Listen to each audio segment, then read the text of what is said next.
so much snow. Hey, I just wanted to welcome you guys back to another reading vlog.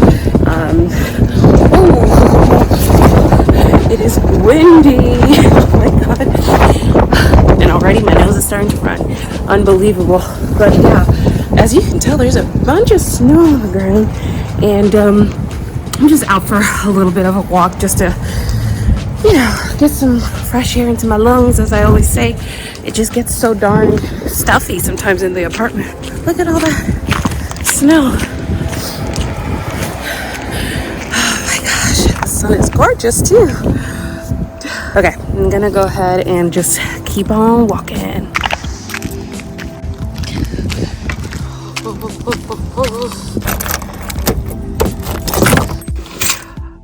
Okay, so I'm in the car. Oh my gosh, obviously. It's a little claustrophobic up in here. Yo, it's crazy. I was actually going to move it since I'm out for my walk anyway. Can you guys see that? That's in the car. Yeah, so I was going to move the car because I'm out for my walk, and I'm looking at it and I'm like, can I even move it because of all this ice? Let's see if we could possibly wipe the windshield, because you know, I can't see. Look at what I'm looking at.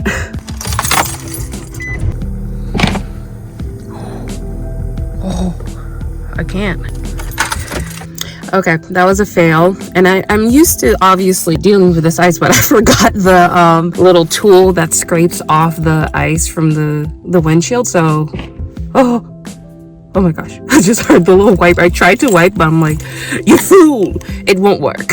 So we're just gonna keep on walking and head back upstairs to get warm, because as always, I'm not wearing the proper shoes because I just didn't want to wear that. I hate wearing shoes. Is anybody else like that? I feel like it's so confining and restricting, and I just want to be a bare naked lady. Freedom, a hippie. Like, if I could walk around like 70s style hippie without any shoes, if it didn't, you know, require a tetanus shot or how gross the floor can be here in the city, I kind of would. I just love not wearing shoes. Do you hear that? I think it's the ice. Anyway, let's get out of the car and just keep on walking.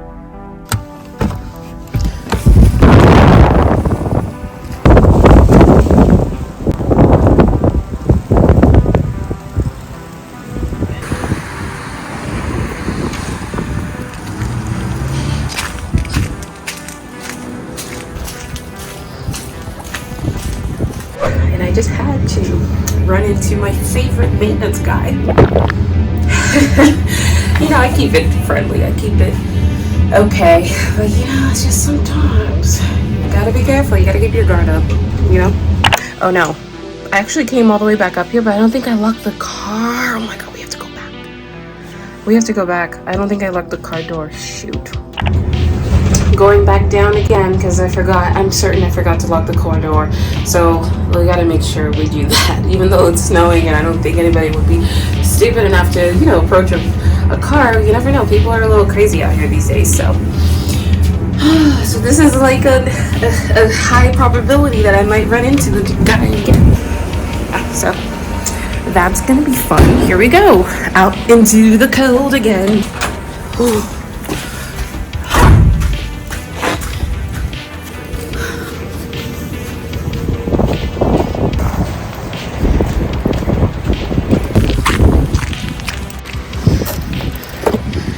Yep, it wasn't locked. Oh god, where's my car key? What the heck? Oh, that's so strange, it got detached. How scary is that? Look at this long car key.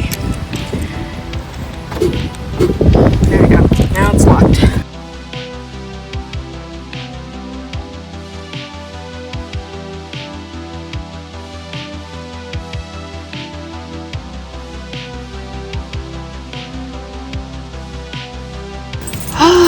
Let's go inside now. My fingers, I can't feel them. Okay, there we go.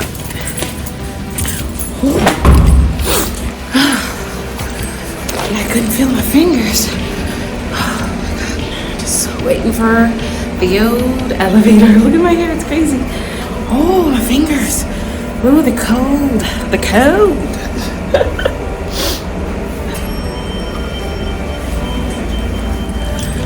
Never know. I love this coat. It's just, oh, it's so, I love the color. It's so gorgeous. I still have my coat on. Yes. But you know what? Since I am practically defrosting right now, I think I just had the urge and an epiphany to pretty much start something that was completely covered and just enveloped in snow. I think I want to pick up the Chronicles of Narnia, specifically The Lion, the Witch, and the Wardrobe, because it just has that whole winter scenery and the beautiful landscape in the movie, and I'm certain that has to be in the story as well. The White Witch and the ice and the ice and the ice. Yeah, so let's go ahead and pick up the Chronicles of Narnia. The Chronicles of Narnia, we're gonna scoot JFK here and grab Narnia. You guys will probably see the exact same thing in the TBR, so you know I gotta set the scene a little bit, so apologies if that doesn't work for you. But yes, oh my goodness, you guys, I can't believe what a steal this was. $3. So yeah, we'll probably start that today. I think I'm gonna go also make a warm drink. I don't know if I have anything for hot chocolate. Oh my gosh. Mirror, mirror on the wall. No, I'm thinking of Tumnus's drink. Wasn't it like a hot chocolate? Wrong-o. How would it be if you came and had tea with me? I'll look into that real quick with you guys. But yeah. Oh, this is so exciting. Let's go ahead and I just want to show you that it is still so darn cold out here. So I went ahead and took off my coat. It absolutely keeps warm. I'm so grateful. Thank you so much, sis. Yeah, so I was doing a little bit of research on the web to see what exactly it was Tumnus and Lucy had for their first little meeting, their first little rendezvous. It was tea, not hot chocolate. Even though, wait, wasn't there hot chocolate though in the movie or something? Somebody please, I haven't seen the movie in years, but I do recall maybe there might have been some hot chocolate with either the White Witch or maybe it might have been Edmund. Yeah, Peter's the eldest and then Edmund. So I don't know. I was thinking it was either hot tea or hot chocolate. I'll have to double check. Maybe I'm thinking of the Santa Claus. You know, the first one with Tim Allen, they did have like a scrumptious looking hot chocolate drink, and maybe that's what I'm getting confused at. I do know that there's Turkish Delight for sure, which maybe we might try to cook if the ingredients aren't too extravagant and crazy looking. But yeah, it is hot tea. She has like an exquisite British tea with the fawn, Mr. Tumnus. So we're gonna pretty much do that too, except for sardines. I don't like sardines. I never had sardines, and I will not be eating sardines with that.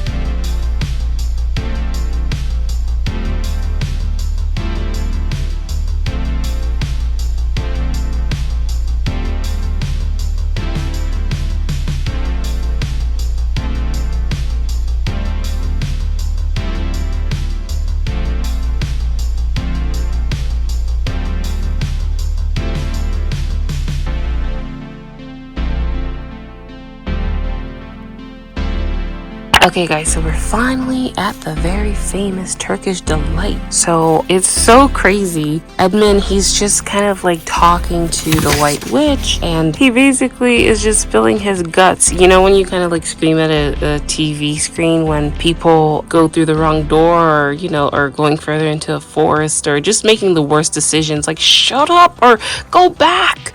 That's kind of how I'm feeling right now with Edmund and the Queen. So, oh my gosh, look, I haven't gotten to that part, but yeah.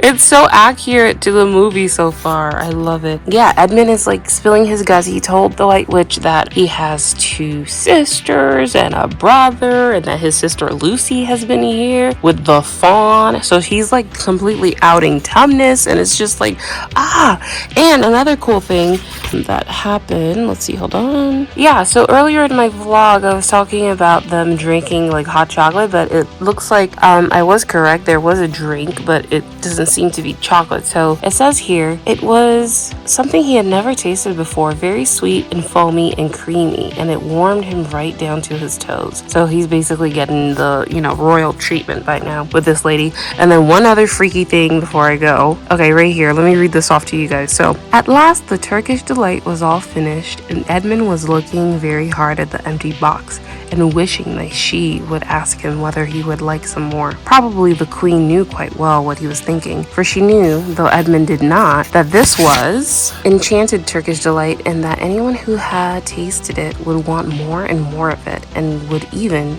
if they were allowed, go on eating it till they killed themselves. Like, what? This book is out of control, you guys. The story, I didn't know it was gonna be like that. But I'm so enjoying this. It's an absolute escape. And I stood corrected somebody. I'm not gonna say who, because in my March TBR, I was like, oh, The Invisible Life of Addie LaRue. It's like, that's my first fantasy. And she's like, no, it's not. You've read Harry Potter and Twilight and now Narnia. Those are all considered fantasy. I don't know. I'm just not good at like categorizing these genres. So yeah, I don't know. Just ignore what I say. Ignore what I say. Guys, we're coming up to like the most frustrating part of Narnia. Oh my gosh. Okay, so chapter 5, back on this side of the door. Because the game of hide and seek was still going on, it took Edmund and Lucy some time to find the others. But when at last they were all together, which happened in the long room where the suit of armor was, Lucy burst out, Peter! Susan, it's all true! Edmund has seen it too! There's a country you can get to through the wardrobe. Edmund and I both got in. We met one another in there in the wood. Go on, Edmund, tell them all about it. What's all this about, Ed? Said Peter. And now we come to one of the nastiest things in the story. Up to that moment, Edmund had been feeling sick, probably from all those Turkish delights he'd been stuffing himself with, and sulky and annoyed with Lucy for being right, but he hadn't made up his mind what to do. When Peter suddenly asked him the question, he decided all at once to do the meanest and most spiteful thing he could think of. He decided to let Lucy down. Tell us, Ed, said Susan, and Edmund gave a very superior look as if he were far older than Lucy. There was really only a year's difference, and then a little snigger and said, oh yes, Lucy and I have been pretending that all her story about a country and the wardrobe is true. Just for fun, of course. There's nothing really there. And then you guys in the movie, do you remember when Georgie, I think that's her name, like went off and cried? It was so awful. So poor Lucy gave Edmund one look and rushed out of the room. He's awful, but the story is so good. I love it. I really can't with how enchanting this story is. It's so I'm like having a ball right now, you guys. So basically the kids all landed in Narnia and they went to Tumnus's cave. He was arrested by the secret police and his place was trashed, I guess. And a robin, I guess, a beautiful bird, went and led the kids out into the open and they met the beaver. So it's the worst thing is Edmund and his conniving evil ways. He is so not good right now. He just kind of keeps sowing these seeds of like distrust and paranoia and just, you know, trying to veer his brothers and sisters in the wrong direction. It's just so bad. It's like, how could you be this way? But anyway, the beaver is trying to reassure the kids that even though Tumnus has been captured by the White Witch, it's okay because they say that Aslan is on the move. Perhaps has already landed. I don't know why that feels like, why does it feel like, I don't know. Like, you know, when you're like, you feel safe, like when you hear somebody's like here, it's like, oh yeah, like this person is like the match for the bad guy. Like, I don't know if that happens in Harry Potter, if it's like, oh, it's like Dumbledore's here, so everything's fine, everything's gonna be Irie. That's a reference from my other video, The Sun is Also a Star, if you want to get that that little nugget. But yeah, I'm like, yeah, you know, when you just feel like, hey, everything's going to be all right because you know this one character is here, or like they're talking about like the resistance and whatnot, like the Avatar is back. You know what I mean? So I can't help it, but I have to read to you how C.S. Lewis wrote this little section here. I thought this was so beautiful. So the beaver says, they say Aslan is on the move. Perhaps has already landed. And now, a very curious thing happened. None of the children knew who Aslan was any more than you do, the reader. But the moment the beaver had spoken these words, everyone felt quite different. Perhaps it has sometimes happened to you in a dream that someone says something which you don't understand, but in the dream it feels as if it had some enormous meaning. Either a terrifying one which turns the whole dream into a nightmare, or else a lovely meaning too lovely to put into words, which makes the dream so beautiful that you remember it all your life and are always wishing you could get into that dream again. It was like that now. At the name of Aslan, each one of the children felt something jump in its inside.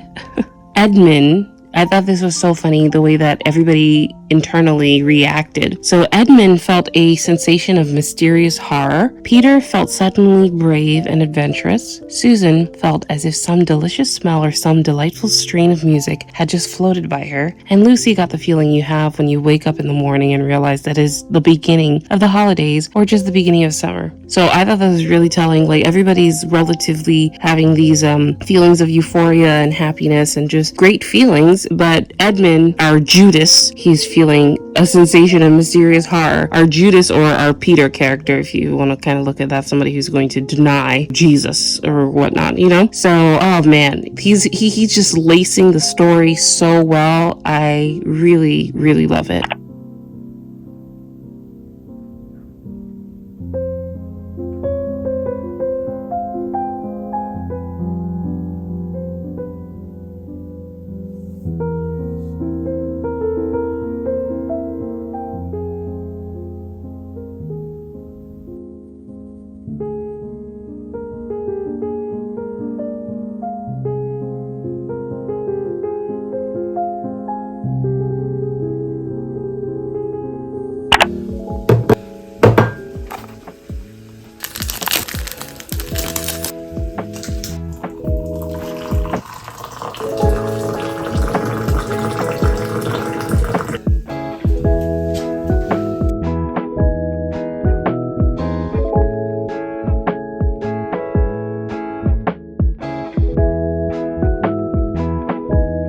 Okay guys, so I have been reading Narnia. I try to put my best outfit together. I'm so matchy. I've got the headband and the shirt. I think this is so funny. I don't usually match this much, but I just had to do something special for the video because I love the story so far. And I think I'm just gonna end up giving this 5 stars because I think C.S. Lewis's writing is so delectable. It's just so simple and it's magical almost. It's like very descriptive and just fantastical. I love it. Okay, so yeah, we've just been introduced to the 4 children. We have Peter, Susan, Edmund, and Lucy. They've gone away to this mansion. It seems like it's quite isolated. It's like a countryside kind of scenery where there are 1,000,001 rooms to explore and to just wander through. And it looks like Lucy has made her way into the wardrobe. She's stepping back, and she's like, oh my goodness, this is a mighty large wardrobe. And into the crunchy and soft at the same time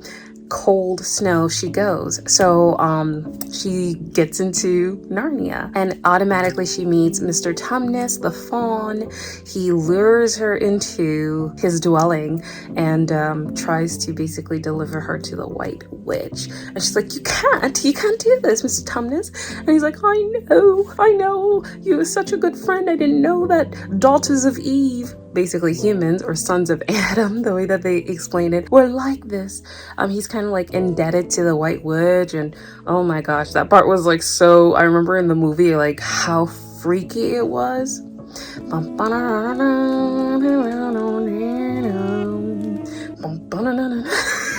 Like stop it. No! Yeah, that part was so freaky because it's like when I think Lucy woke up, he was like, James McAvoy, I think that's his name. The way he just acted that scene, like, you're not going anywhere. Like, I'm kidnapping you. Like, God, somebody help us, please. But yeah, I'm like really, really loving this. It looks like Edmund is making his way into the wardrobe because they're now playing hide and seek. And he saw that Lucy went in and he's like trying to follow her. And of course he stumbles upon Narnia because it happens when you least expect it, monk style. So yeah, that's where I am. And of course, Edmund is going to meet the White Witch. I'm not there yet, but Turkish delight is coming and I cannot wait. You guys, that's what we're making today. We're gonna make some Turkish delight. I got a couple of ingredients that will give us some flavor. I'll let you guys know all about that once we get to that part of the video. Also, really quickly, I've actually started the book Jacques, Remembering Jacques, I think, by Jacques Lowe. It's just this photography book with like over 600 pictures of the Kennedy family. So because I was looking into C.S. Lewis and his life, you know, you kind of do some research. Once you start a new book, you want to take a look into the author or dive into the work a little bit further. I was looking into C.S. Lewis and I saw that he died on November 22nd, 1963. So I was like, oh, this is a sign. I should go ahead and pick up a JFK work since it is part of the TBR. So I just started that and I'm really liking it. You guys, it is so crazy, the story of the way this book came to be, let me tell you. Yes, so sorry about the lighting, you guys. I know the light is behind me and I should turn around, but it is what it is. Yeah, so the story of how this book came to be, you guys, I just was like, what the heck? This is devastating. So this guy, the photographer, Jacques Lowe, he emigrated from Nazi Germany. So he's fleeing, you know, terror and war. And he landed into the US and just kind of worked his way up, like true hero and persevering story, which I always love. Hard work, you know? So basically in 2003, which would have made about, I think, 40 years, right, of JFK's anniversary of his death, they were going to release this new book with all of these unseen photographs.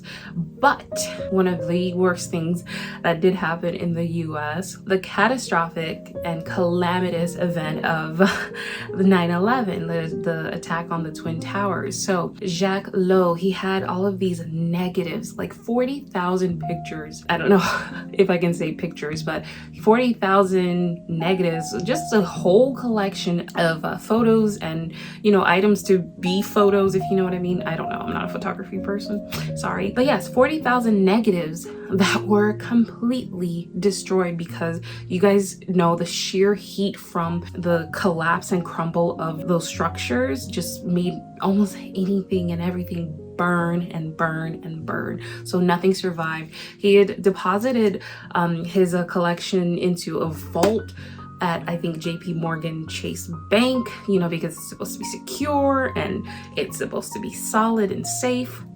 A safe. But unfortunately, no one could have predicted those attacks on the Twin Towers, so they were lost, which it just sucks. It sucks so bad. Yeah, so let me just read to you guys exactly what I was just talking about. So basically his daughter, Jacques Lowe's daughter, wrote some kind of like a tribute and somewhat of an intro and forward, just a little piece about like the lost negatives. So she said, I was in my father's studio just a few blocks from the World Trade Center on September 11, 2001, when my world and the world we live in changed forever. Within hours of the plane hitting Tower 1, news anchors began a refrain. You'll remember where you were on 9/11. The way people remember where they were the day Kennedy was shot. Countless times I had heard people tell my father where they were when JFK died, their recollections and expression of how deeply they had been affected by their president's death. So 4 decades later, 2 tragic moments in American history intersected for me in a very personal way. Deep within the rubble of what used to be the World Trade Center sat a safe filled with more than 40,000 negatives of President John F. Kennedy and his family. And those slips of film were my father's life work, each one a reminder of an era. As my father often said, people still believed in something. So again, this is the daughter writing a few words about those lost negatives. So yeah, they had stored the negatives in like this fireproof bank vault in the World Trade Center. He tried to get them insured, but because those pictures were deemed priceless, he never was able to, because you just can't calculate that. It's immeasurable, you know what I mean? So because of like this huge inferno that like roared on at the World Trade Center, they they actually were able to find the safe. They told them like, hey, we located your safe in the rubble, but it was completely gone, like empty, just nothing there. So I'm like, wow, that's like quite shocking, and it sucks. But yeah, I actually have seen a few photos that I've never seen before. I'm not quite familiar with them, so it's kind of a treat to take a look into that. It's a great coffee table book, as I said, and it just, you know, photography is art. It's really, really beautiful. So I'm enjoying this quite a lot. We're going to try to sneak in a third book in this video as well, just because Narnia is quite short. These are just pictures, so I'm able to get through this relatively fast if I could stick with it. And I just want to make sure that I'm not making too many videos, since we kind of had a slow start for March. So I just want to be sure that we're taking care of everything that we need to. But yeah, we're having fun right now. I cannot wait to keep going with Narnia. It is moving along, and I think the movie did such a great job because it's quite accurate so far.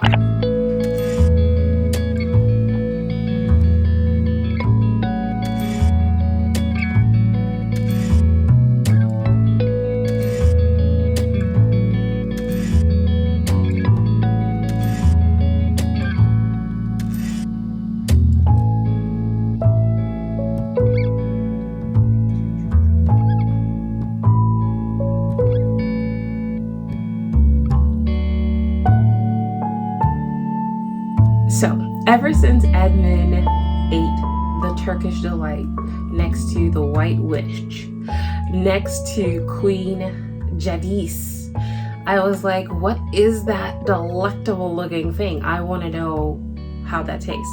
And of course, as a kid, you don't always have, you know, the financial means to get what you want. But as an adult, you can venture out and do whatever you want, pretty much.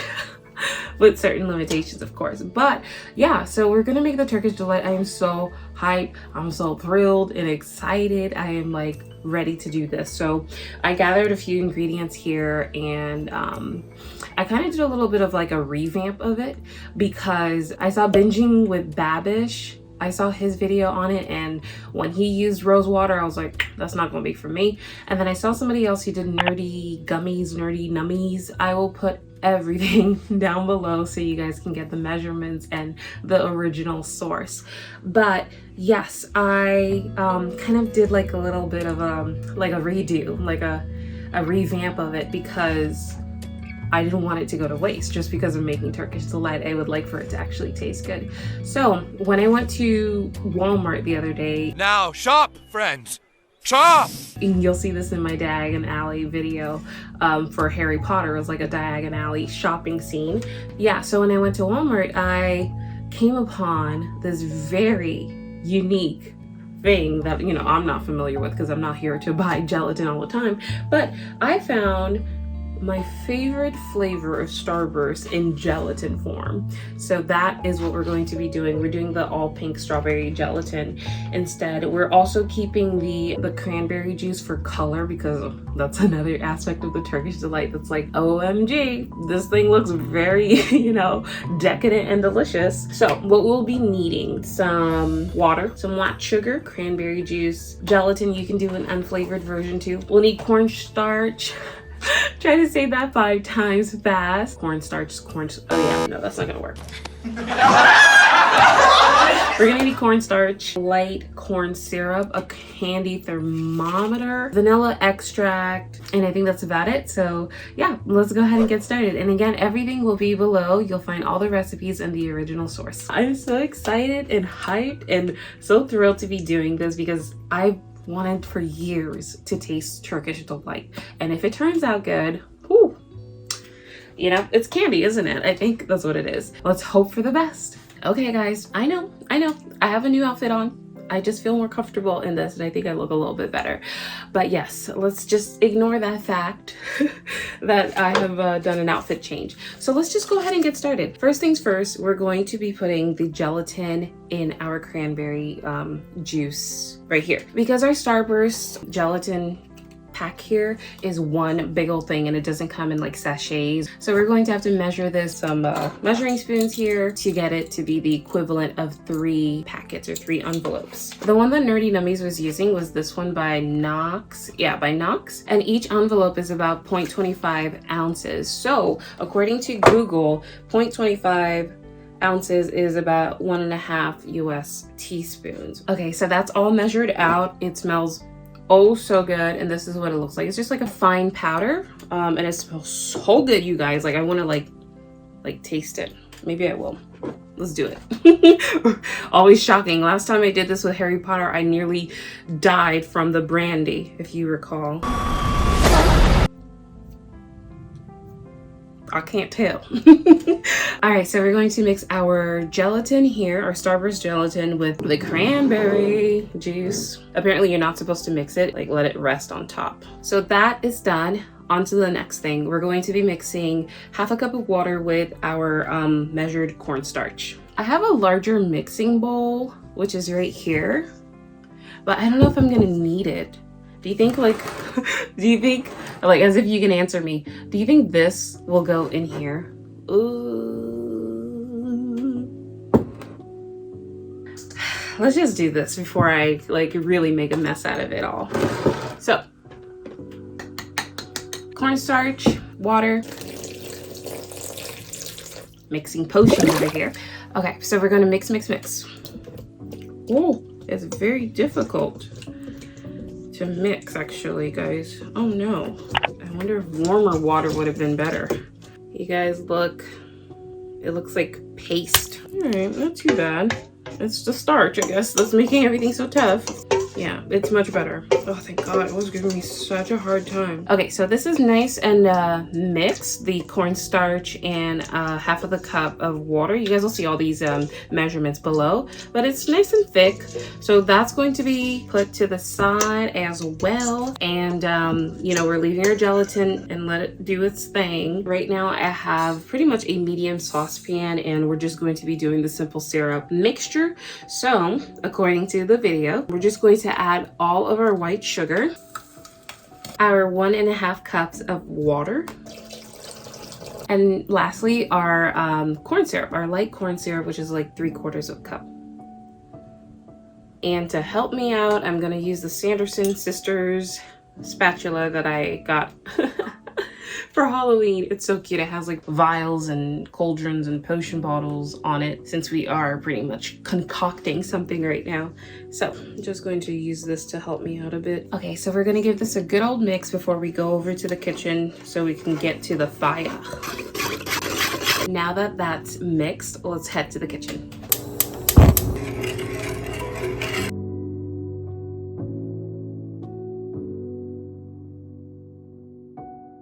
Alrighty, you guys, I don't know what's up, but my candy thermometer is stopped at 219, but I think this should do. It's been about 2 minutes since it hit 219, so I'm thinking it's right around the right temperature. That's a little annoying because I think this is supposed to go up to 500. Whoa, whoa, whoa, whoa, it's moving. It's moving. Okay, let's just be patient, I guess. Oh my God, this is so scary. You guys be very, very, very, very careful when you are doing this step. My God, this could kill you, literally. It's like lava. Alrighty guys, so it is time. It just hit 240, now it's going haywire. Let's go ahead and add our cornstarch mixture right in here and lower the heat.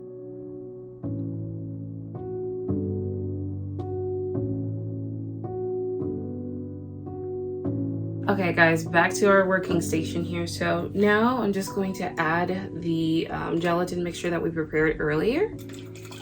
I'm gonna get all of that goopy stuff out. Okay, so now we're supposed to mix until we don't really have any clumps or lumps. So yeah, just making sure that everything is well incorporated. Oh my gosh, I almost forgot, you guys. Let's add our vanilla extract. I need 1 tablespoon. Yeah, I think that's what's really gonna make it feel special, and that it's like, oh, it's something that you haven't tasted before. It's not your usual thing. Oh my gosh, that's a lot of vanilla. Let's do 1/2 tablespoon. How about that? Yeah, let's do 1/2 tablespoon. Let me show you guys what it looks like up close. So my only square pan dish is housing a homemade lasagna in the fridge right now. So we're gonna have to go with this circular pie one. It's so beautiful, so otherworldly, very vintage feels, embroidery, chinoiserie feels. I don't know. It's just this beautiful like farmscape with like a little horse or donkey and a dog and people, I don't know, mining for gold or something. Found it thrifting. So I lined that with some cling wrap or saran wrap, and you just gotta powder a little bit of powdered sugar in there. All right, guys, I'm just doing one final mix before we put everything inside our little pan here. So here we go. This is so exciting. It smells so good. It smells so good. Fruity and just, and the color is just nice too. These are gonna be some thick Turkish delights. I could have used another one because I have like, it's like a twin set that I found at the thrift store, but I was like, I don't want to dirty something else. That's just another thing for me to clean. You know what I mean? So apparently you're supposed to let this sit out for about 5 hours, probably more for me because mine is thicker because I just dumped it all in one thing that doesn't have much like surface area, and you know, it's not as balanced to give it good drying time. So we're just gonna leave this out until it hardens, 5 hours, and we'll see how everything looks. But of course I'll cut them, you know, Turkish delight style. So I'll catch you guys in a little while. Guys, just to keep things 100 wanted, I went ahead and scraped off the bubbles and just a little bit of the film on top, just as Nerdy Nummies did. I want to say Nerdy Gummies so badly. Nerdy Nummies did that as well. So I just did that off camera, okay? Again, I wanted to level with you. I wanted to tell you everything. I just, you know, did a simple little scrape, so it's like less bubbles. A fewer bubbles, very simple if you need me to show you. Because there are still a couple here, super fast. It was just, you know, just scrape. I feel like who needs to show anybody how to scrape, you know, that first level. Yeah, so like this weirdness, I guess. And then it just kind of deposited this kind of slime. I feel like this is totally like a demon flesh type of goop that you would find on Charm. I just threw it inside our saucepan here. And you don't need to see all that, because it's a little, you know, some people could be like, oh, what the?